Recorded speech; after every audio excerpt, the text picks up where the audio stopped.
Face à la poussée épidémique, la France impose une dose de rappel de vaccin anti-Covid et généralise le port du masque. Le gouvernement exclut pour le moment toute mesure de confinement. Accusé de torture aux Émirats Arabes Unis, Nasser Al-Raisi a été nommé président d'Interpol. Une décision scandaleuse pour de nombreux observateurs.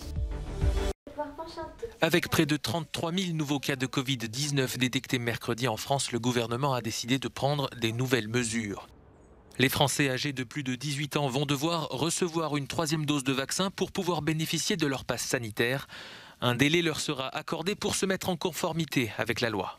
Et à compter du 15 janvier, ce passe sanitaire de tous les autres publics, c'est-à-dire les Français âgés de 18 à 64 ans, ne sera plus actif si le rappel n'a pas été fait dans ce délai qui reste inchangé de 7 mois après la dernière injection, de sorte qu'une fois que vous êtes à 5 mois de votre dernière injection, vous aurez 2 mois pour recevoir votre rappel et ainsi conserver le bénéfice de votre passe sanitaire.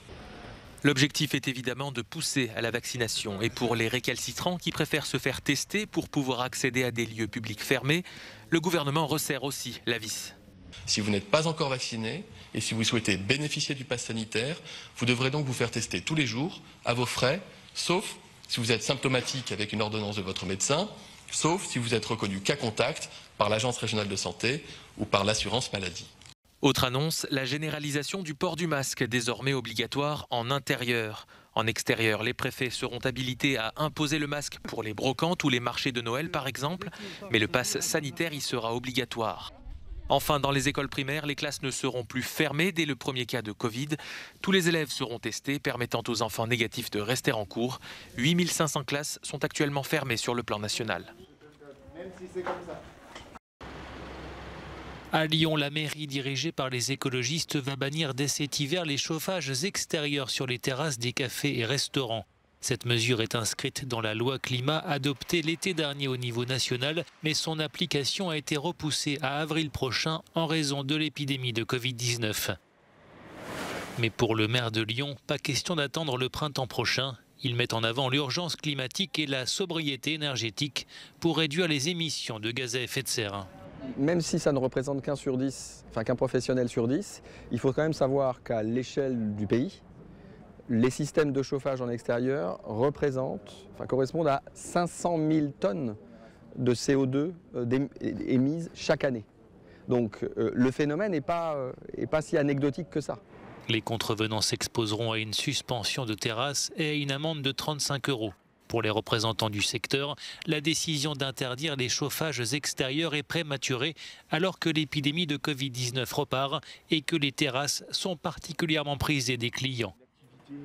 Ils demandent à la municipalité des extensions de terrasses pour compenser la perte de chiffre d'affaires durant l'hiver. On est ouvert à cette décision qui, comme je vous l'ai expliqué, dans le temps sera inévitable. Par contre, on veut un accompagnement fort de notre mairie centrale pour pouvoir bénéficier effectivement ce que ces établissements perdront pendant la période hivernale en ne chauffant plus leurs terrasses, en ayant une baisse d'activité et de baisse de fréquentation sur celle-ci, pouvoir bénéficier d'une extension qui sera beaucoup plus louable, je pense, à titre personnel, à partir du printemps. Des restaurateurs ont déjà anticipé la fin des chauffages extérieurs en proposant à leurs clients des couvertures durant l'hiver. Voici le nouveau patron d'Interpol. L'organisation policière internationale vient d'élire Nasser Al-Raisi à sa tête.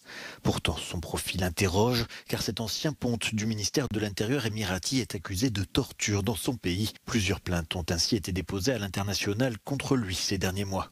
Loin de la polémique sur Twitter, Al-Raisi a déclaré vouloir fonder une organisation plus transparente, diverse et efficace. Quant à son futur secrétaire général, il tente de temporiser. À ce stade, il s'agit d'une accusation. Bien sûr, nous en sommes conscients, mais il y a aussi la présomption d'innocence. Je veux dire que l'Assemblée générale a pris aujourd'hui une décision et a élu M. Al-Raisi à la présidence d'Interpol. Je continue mon travail avec le comité exécutif. Nous avons introduit ici même à Istanbul d'importantes réformes sur la gouvernance de l'organisation, en particulier le comité exécutif, renforçant fortement la responsabilité, l'intégrité, la transparence et la neutralité de l'organisation. Hubert Julien Laferrière est député français. Il est l'un de ceux qui dénoncent depuis des mois cette nomination.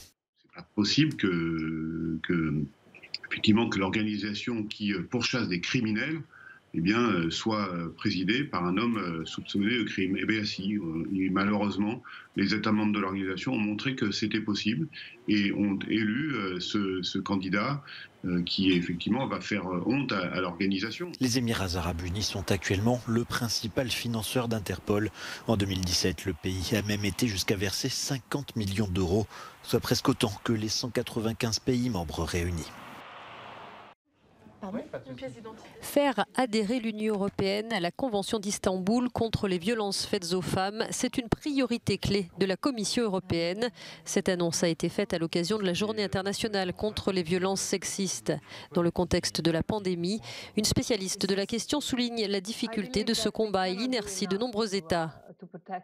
Je crois que nous ne pouvons pas en faire assez pour protéger les femmes contre la violence, dit Eva Fodor, surtout dans un contexte où ce type de violence augmente en raison de la pandémie et encore une fois surtout dans un contexte où beaucoup de gouvernements refusent d'agir avec force. Adoptée en 2011 par le Conseil de l'Europe, la Convention d'Istanbul est le premier traité international à fixer des normes juridiquement contraignantes. Mais le texte est aujourd'hui contesté dans plusieurs États conservateurs.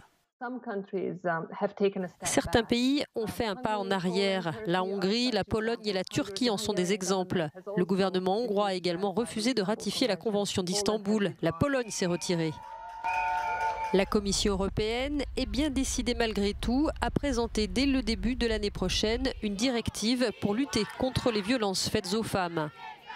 Le gouvernement hongrois n'a pas fait grand-chose pour améliorer l'égalité entre les hommes et les femmes. En effet, le gouvernement refuse de reconnaître le concept de genre et affirme que c'est l'une des raisons pour lesquelles il a également rejeté la Convention d'Istanbul. Ils affirment qu'il n'y a pas de différence de genre, qu'il n'y a qu'une différence biologique entre les hommes et les femmes. Et ils utilisent cette excuse pour ne pas approuver les mesures de l'Union européenne en matière d'égalité des sexes et pour ne pas mettre en place d'autres réglementations qui pourraient protéger les femmes. Dans l'Union européenne, environ 50 femmes meurent chaque semaine à la suite de violences domestiques, selon des données du Parlement européen. Ce buste a été sculpté au XVIIe siècle par une figure de proue de l'art baroque, le Bernin. L'artiste immortalise la beauté de sa maîtresse prénommée Costanza. Mais l'histoire va ensuite virer au tragique. Par jalousie, le sculpteur italien va charger un de ses domestiques de défigurer son amante.